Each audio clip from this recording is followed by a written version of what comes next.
Greetings everyone, welcome aboard. Happy Thursday to you guys. April 7th, 2011. Thirsty Thursday. We're almost there. Almost the end of this week, first week of April. Thursday morning, what does it mean for us, guys? It means jobless claims, right? Thursday morning, 8:30 a.m. Eastern Time. We've always got jobless claims. Same thing this morning. So we usually see some good volume into the market Thursday morning. Now we had a couple reasons to be concerned today, though. Another flat dollar. Remember what happened yesterday? We had that dollar right at the transitional area of that head and shoulders. We talked about that on Wednesday. Well, now here Thursday morning, that dollar is right there in the same spot. So we saw this morning and we said, oh boy, here we go again, right? Another sluggish day. It's going to be slow and sloppy. But luckily though, right, didn't last very long. A little bit slow at the beginning. We didn't get much action off that 8:30 news, right? We had jobless claims come out pretty much as expected. So whenever news comes out as expected, usually the market already has it priced in. So market already had it priced in. We didn't see a lot of action at 8:30. And we thought that dollar was going to keep us bogged down today, but didn't last very long. At about 9 o'clock, crude pushed new highs. And we had drawn a price channel on crude. And when we pushed new highs, we broke the highs of the price channel. We bought a pullback. I took two swings at that pullback, right? Got a scratch in the first one. Got back into it, right? Get the winner out of it. Then later on in the morning, we defined a price wedge. Now the price wedge, I'm going to show you guys how we use the price wedge today on a couple different examples. But there were two examples today, one on gold and one on crude, of how we used a price wedge to make profit today. Alright, now here is the gold market. And I want to take a moment for you guys real quick here to show you how a wedge pattern works. And most importantly, give you an example of how we can use that wedge to really make some money. Now here's an example again. Here's the wedge on gold. This is my GC contract. And of course you'll notice we have a sideways range to begin with. And then we draw in, right, using these highs here, we draw in a trend line here. Using the lows, we draw in a trend line here. Right? And there's your wedge. So this is my wedge.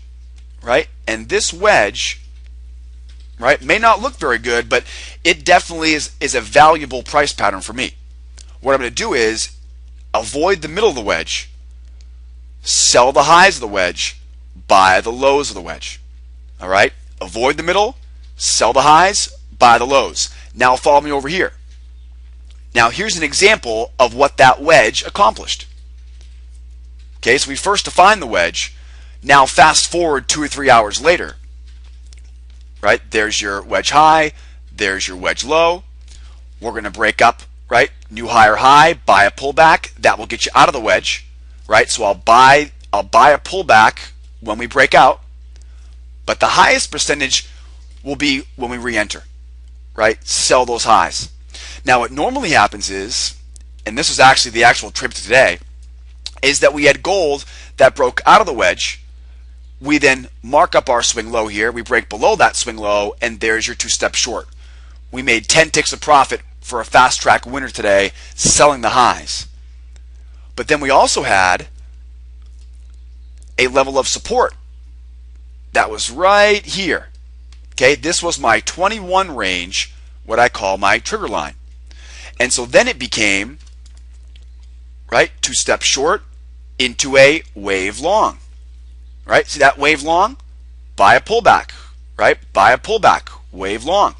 So the wedge pattern is a very important tool for me. Whenever I see a wedge, I know that the narrower it gets, the more challenging it'll be. But I also know, though, the best way to trade a wedge, right? If it breaks out, sell the highs. But we always look for, at the high of that wedge, when I come back down into it, I'm selling the high. And I know I usually have some sort of support here somewhere that I've got to break through if I want to go all the way to the lows. Right? So usually what happens is we'll usually bounce off that support, and that will be a wave long. It's a two-step short, right? Sell the highs into a wave pattern long, right? Going back up. The giveaway is we get new higher highs. Right? That's the giveaway. The giveaway is this higher high. Right? That gives me a hint. That's the clue this thing's going. I'm always going to sell the highs first. But knowing where that support is and knowing we got that swing high before, that tells me we're at least trying to go up. There's your wave long. So whenever we see a wedge pattern, right? Buy those lows, sell those highs. Oh, and don't forget, on a wedge pattern, if we break above the high of a wedge, sell that resistance.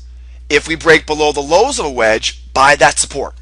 Very simple. We'll talk more about that next time in the trade room, right? But now you guys know how we use that wedge pattern today to profit on the gold. Now we made most of our money on crude today, so let's take a look at crude here first.